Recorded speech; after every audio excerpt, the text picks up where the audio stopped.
Welcome back to Energy 101. I'm Dr. Sam Shelton. We're continuing to talk about energy independence. Energy independence is a topic that we read a lot about in the media. We see what appears to be conflicting opinions and conflicting information about how close to energy independence we are and whether we're making progress or we're not making progress toward becoming more energy independent. And we've already seen in the last module you can view and define energy independence in many, many different ways, and that's what people do, unfortunately, to make their own point. They do that sometimes. So what I'm trying to do here is show all the data and show some of the various ways you can slice and dice the data and come out with what appears to be different results regarding whether we're energy independent or not energy independent, and what we can do to make ourselves more independent and whether we're making headway in that direction. So energy independence, this is part 2. The last module was also on energy independence. So this is the big picture, and it shows all of our energy resources. It shows crude oil, natural gas liquids, coal, and renewables. And the blue is the U.S., what we produce within the U.S. Right here. And the red, this is, as we noted here, U.S. produced. And the red is the bar is the amount that we import. So as we saw last time, if you recall, we import about 60% of our oil and into the U.S. from outside this country, and we produce about 40%. Natural gas, we import only a little bit, and that being about 13% from Canada. We've got natural gas liquids, which we defined what are earlier in a natural gas liquid section. They're the liquids that come out with natural gas, such as propanes and butanes and ethanes. And coal, here we actually export coal, so it's shown as a negative number. This is export. When it's below the 0, then that means that we're exporting it. And then renewables, of course, by almost definition, the renewables we get are all domestically produced. So this is really all of the data in and of itself, and how energy independent we are. Looking at this graph depends on how you slice and dice the data. But if we look at the oil imports, there are 2 ways to look at it. One way is that we just looked at it earlier, the 60-40 split. We looked at only the U.S. imports. Well, you can argue the fact that North American imports is really what we need to worry about, and not the U.S. imports, because we import significant oil from Canada and a little bit from Mexico. And we're saying those are stable, and we really shouldn't worry about the imports from those countries within North America. They're generally brought in by pipeline, and it's fairly easy and straightforward to import them, and we feel like those are secure sources.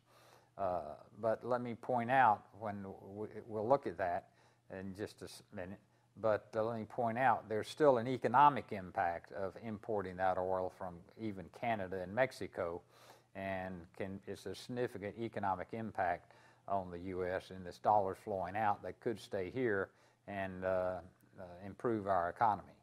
But that's the question, and as I've just said, we showed last time that from the U.S. alone viewpoint, not North America, but just the U.S., we import about 61% of our oil, and this is crude oil. When I say oil, it's synonymous with crude oil. It's the black stuff we get out of the ground before we start refining it. And we produce about 39%. Everything I'm talking about really in this whole course is based on 2011 data.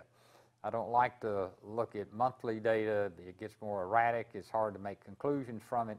And so I wait until the close of 2012 before I update things and look at another year. So all of this for 2011.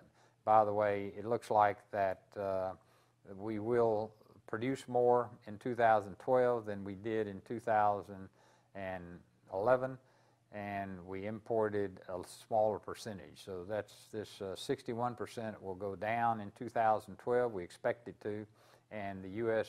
percentage that is produced here in the country will go up from the 39% when we get the 2012 data in. If you look at the preliminaries so far, that's the way it's looking. But what about North America? If you take out Canada and Mexico from the imported number, then we are importing about 43% from outside North America, and we are producing about 57% inside North America. And this should not say here, this is a,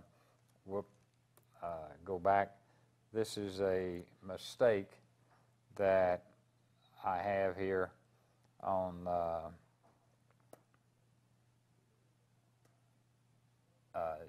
outside U.S. That's outside North America, okay? Outside North America, and this is what's produced inside North America. So the blue represents the oil we're producing in Canada, the U.S., including Alaska, and in Mexico. So we're getting about 40% approximately of our oil outside of North America, and 57–60% within North America. So if that's one number that you see, and to be stated properly, that is North American energy independence, not U.S. independence. But that's the way a lot of people have treated it, and some numbers you see or have used that. And it's certainly a legitimate way to look at it. It just needs to be made clear what we're talking about. We are increasing the amount of liquid petroleum, and so another way you can look at things is we can look at liquid petroleum independence, not oil independence, but liquid petroleum. And recall what we mean by liquid petroleum. Liquid petroleum includes oil, it includes ethanol that's produced, and it includes natural gas liquids. So those are what we call petroleum, liquid petroleum. And when people say petroleum, that's generally what they mean. Sometimes they use petroleum and oil interchangeably, and that's really very confusing when that's done. So let's look at how we're doing regarding liquid petroleum independence. And so here's what our production record is through 2011 for ethanol, natural gas liquids, and oil, which all add up to our natural gas petroleum.